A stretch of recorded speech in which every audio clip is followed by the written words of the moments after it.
तथा बहुजनों को फिर से रंग से राजा बनाने वाले मानव काशीराम साहब को भी मैं सत्संग करता हूँ। और बौद्ध धर्म को आगे बढ़ाने वाले, विभिन्न भाषाओं में उसका अनुवाद करने वाले, जिनको 32 भाषाओं का ज्ञान था, राहुल शंकर जी को भी मैं सत्संग करता हूँ। और बाबूजी जिनके आज परिनिर्वाण सभा में हम लोग सहभाग करने के लिए आए हैं, उनको भी मैं सत्संग करता हूँ।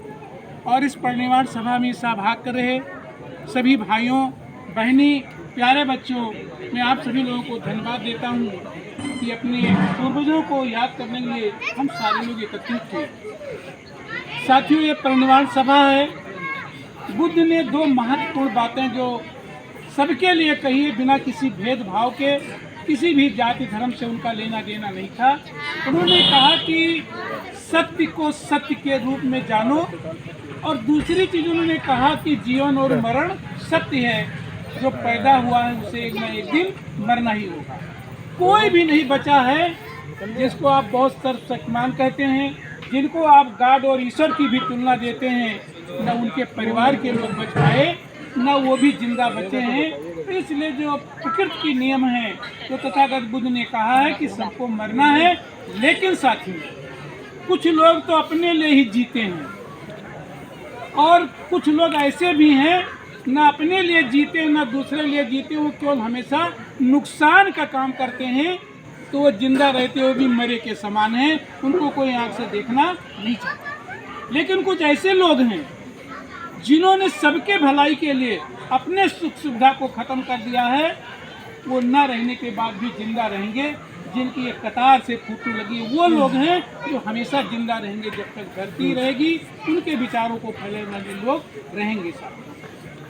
साथों, थोड़ी बात 2 पुरुषों के बारे में कहना चाहेंगे।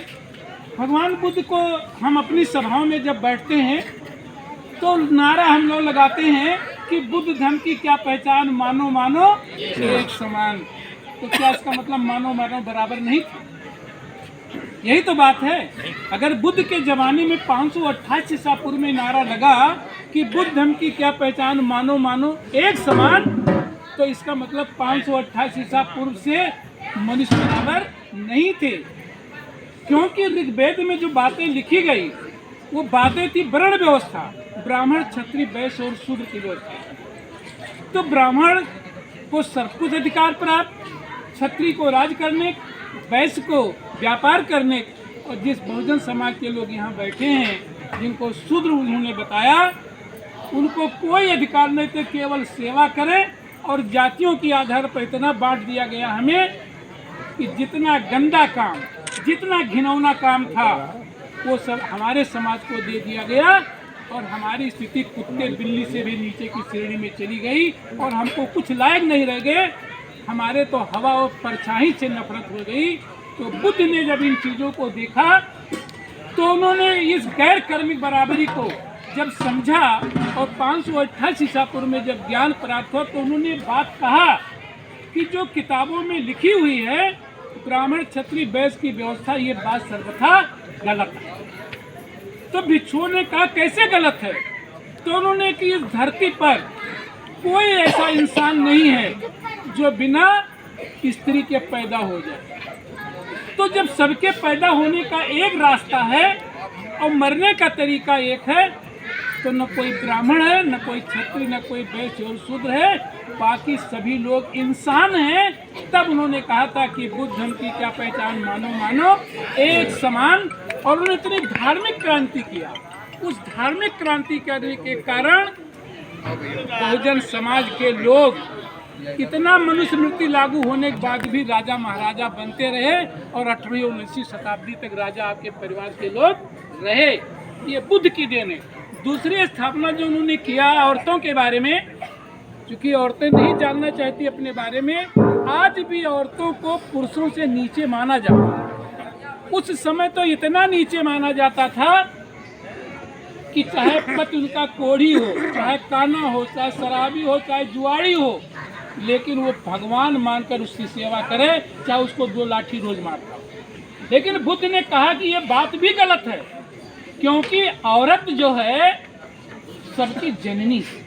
भगवान बुद्ध ने कहा कि भगवान से लेकर इंसान तक बड़े बड़े देवताओं को, रामकृष्ण को, और भगवान बुद्ध ने कहा कि हमको भी पैदा करने वाली कोई औरत ही है।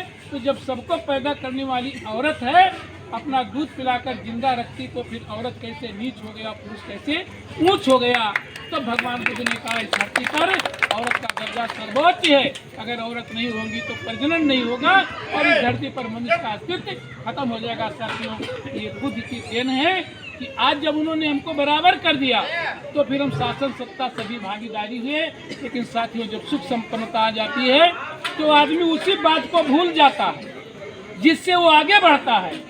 तो साथियों, 184 ईसा पूर्व के बाद जब मौर्य सम्राट का शासन खत्म हुआ, जब मनुस्मृति लिखी गई, तो मनुस्मृति लिखने के बाद फिर हमारे समाज की दुर्दशा शुरू हो गई। फिर हम चमार, कोरी, पाती, यहिर, गणिया, धोबी, तेली, कहार, बढ़ई, लोहार, कुर्मी, कहार हो गए। हम फिर इंसान से इंसान खत्म हो गया साथियों। और ये हुआ तब, और सबसे जो नुकसान वाला काम हुआ कि जो दरवाजा बुद्ध ने हमारे लिए खोला था, सम्राट अशोक ने खोला था, तक्षशिला, विक्रमशिला, नालंदा ऐसे विश्वविद्यालय को खोल करके बहुजन समाज को शिक्षित किया था, उसमें लिख दिया कि नारी शूद्रो शिक्षा न देता, औरत और शूद्र को शिक्षा नहीं मिलना चाहिए। जब हमारे शिक्षा के दरवाजे बंद कर दिए गए